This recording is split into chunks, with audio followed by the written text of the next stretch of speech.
Le procès dans l'affaire Le procureur contre Alfred Yekatom et Patrice Edouard Nguesson s'est poursuivi du 26 avril au 12 mai 2021 à la Cour pénale internationale à La Haye, aux Pays-Bas.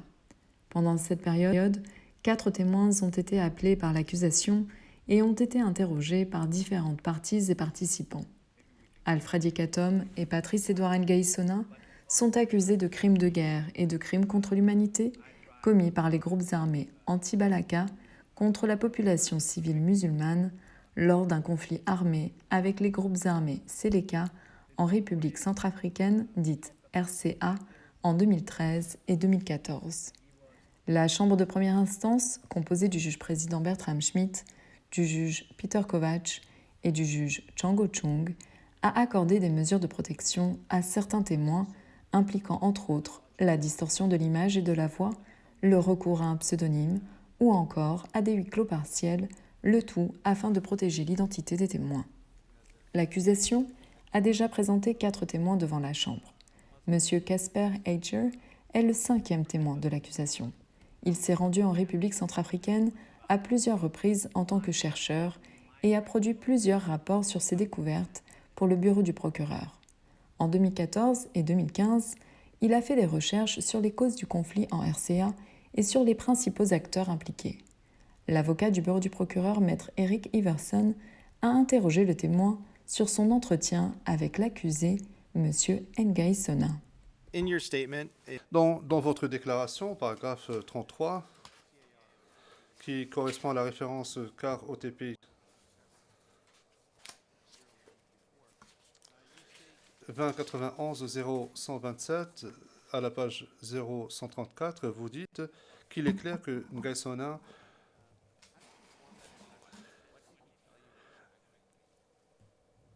que vous avez eu l'impression que Nguesson était le dirigeant du groupe anti-Balaka. Qu'est-ce qui vous a permis de former cette impression-là? He presented himself. Oui, il s'est présenté en tant que coordonnateur national des anti-Balaka. Et d'après les propos qu'il avait tenus, il disait par exemple, c'est moi qui organise les anti-Balaka. Vous savez, je suis en train de préparer un programme politique. Il a également dit, nous devons nous défendre contre les étrangers, les musulmans. Et donc, en ce sens, il s'est présenté comme étant quelqu'un qui était influent ou qui avait du moins un contrôle sur une partie des anti-Balaka. Je crois qu'il convient également de mentionner que on utilise l'expression anti-Balaka et je crois que cela est confirmé par des études sur le conflit. C'est un groupe assez fragmenté. On ne peut pas vraiment dire que du fait que Nguesson était à Bangui et qu'il se présentait en tant que coordonnateur national des anti-Balaka, cela ne signifiait pas pour autant qu'il avait un contrôle ou qu'il exerçait un commandement et un contrôle direct sur d'autres groupes et qui s'identifiaient aux anti-Balaka. Mais en tout état de cause, j'ai eu l'impression il exerçait un certain commandement, une certaine influence sur certains groupes qui s'identifiaient comme anti-Balaka et surtout dans la zone de Boirabé et de Bangui. Le témoin a ensuite été interrogé par M. Gary Fall, le représentant légal des victimes des autres crimes dans cette affaire. Maître Marie-Hélène Proux et Maître Girtian Alexander Knops sont avocats de la défense de M. Nguesson qui l'ont également interrogé. Et enfin, Maître Thomas Hannis, avocat de la défense de M. Alfred Yekatom. Le 6e témoin du bureau du procureur, le témoin P1577, a été interrogé par Maître Olivia Striven sur divers événements survenus entre 2012 et 2014 en RCA, et plus particulièrement sur les attaques de Bosongoa le 5 décembre 2013 et les crimes commis par les anti-Balaka à Bosongoa, Bangui et dans d'autres endroits de l'ouest de la RCA.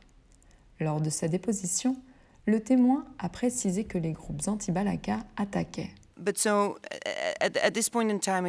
Mais là encore, en novembre 2013, à cette période, qu'est-ce que vous avez entendu ou qu'est-ce que vous avez remarqué concernant ces anti-Balaka? Contre qui se battaient-ils ou Et plus exactement, qui attaquait-il?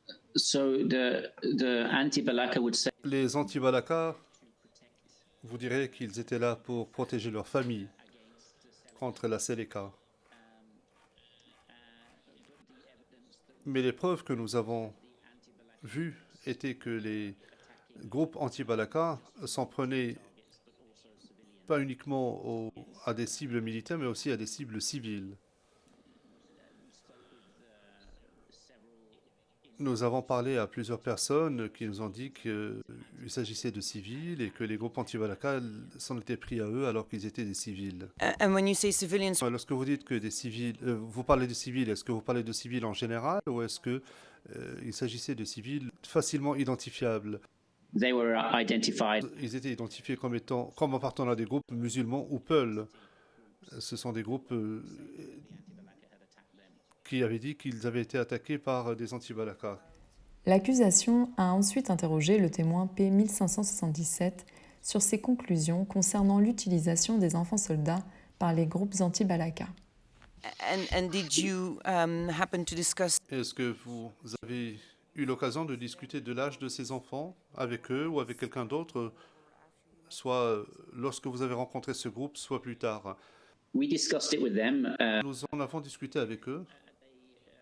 Il y avait des enfants parmi eux qui, à l'évidence, avaient moins de 15 ans et ces enfants portaient des armes. Nous leur avons posé la question en leur montrant des enfants bien précis. Nous leur avons demandé par exemple quel âge a ce garçon et on nous a dit 15 ans. Et tous les villageois se sont mis à rire.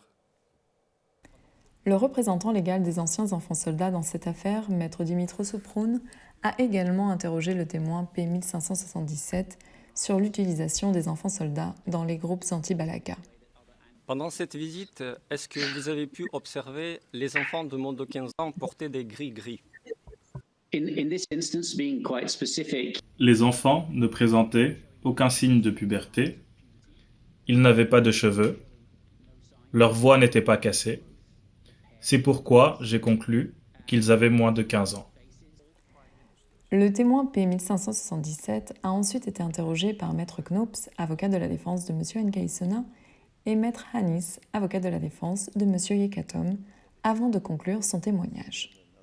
Le septième témoin, P2841, a été interrogé au nom de l'accusation par maître Claire Henderson sur les circonstances du coup d'État par les groupes Seleka du 24 mars 2013, la structuration et la coordination des anti-Balaka en 2014 et la commission de crimes généralisés par les anti-Balaka contre la population civile musulmane.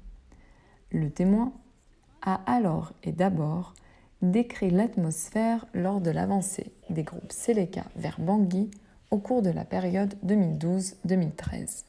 L'atmosphère à Bangui était tellement morose, vous savez, c'est toujours pas une bonne chose, une rébellion. C'est toujours pas une bonne chose, surtout que le pays, on a connu une 9 ans, 10 ans, un peu plus avant, et on connaissait pas bien la nature de ce qui arrivait. On connaissait pas bien la nature de ce qui arrivait, donc il y avait tellement de craintes. Et voilà, la population était, si vous voulez, elle vivait la peur au ventre de l'inconnu, beaucoup plus de l'inconnu, parce qu'on ne connaissait pas ces gens, ce qui arrivait. Et ce qui,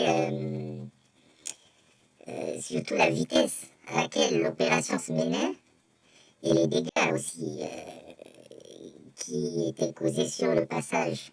Beaucoup plus, je ne parlerai pas de dégâts sur, disons, la population civile, mais beaucoup plus au niveau de destruction des biens publics et autres. Et puis voilà, donc c'est la peur au ventre, la peur de l'inconnu, qu'est-ce qui va se passer, et puis voilà, la peur du lendemain. Le témoin P2841 a ensuite été interrogé par les avocats de la défense de M. Nkaïsona et par maître Joe Suzuki, avocat de la défense de M. Yekatom, avant de conclure son témoignage. Le huitième témoin du bureau du procureur, P2926, est un expert en analyse des conflits.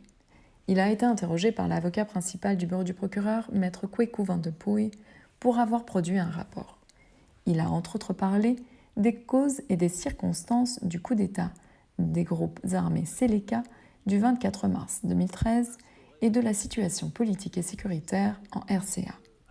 Le témoin a ensuite été interrogé par maître Hanis, avocat de la défense de M. Yekatom, au sujet du même rapport qu'il a produit pour le bureau du procureur.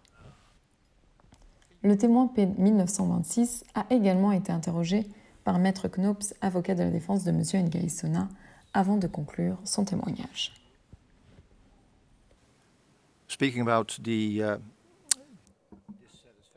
Et pour revenir au mécontentement de la France par rapport à la gouvernance de M. Bozizé, saviez-vous, est-ce que vous aviez des informations selon lesquelles des officiers français auraient été impliqués dans la coordination de l'attaque de Bangui du 5 décembre 2013? Je n'ai pas ce type d'information. N'empêche que vous disposez d'informations selon lesquelles des mercenaires de la Seleka avaient l'intention d'établir un État islamique en République centrafricaine qui allait être appelé Dar el-Kouti. Vous mentionnez dans votre note de bas de page 83, et j'ai lu avec intérêt dans votre rapport que la personne qui avait l'intention de répartir la République centrafricaine pour y établir un État islamique a effectué 2 tentatives en 2013 et en 2015. D'après les informations dont vous disposez, est-ce qu'il est vrai que la Seleka a tenté de scinder le pays en 2014 pour établir un État islamique et qu'ils ont refait la tentative en 2015 et qu'ils ont même essayé de nommer des membres du gouvernement de transition d'un tel État, c'est-à-dire Dar el-Kouti?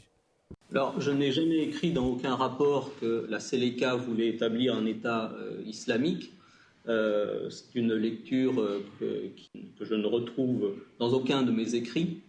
J'ai même écrit dans ce rapport que la Seleka n'était pas un mouvement, n'était pas motivé par des croyances religieuses.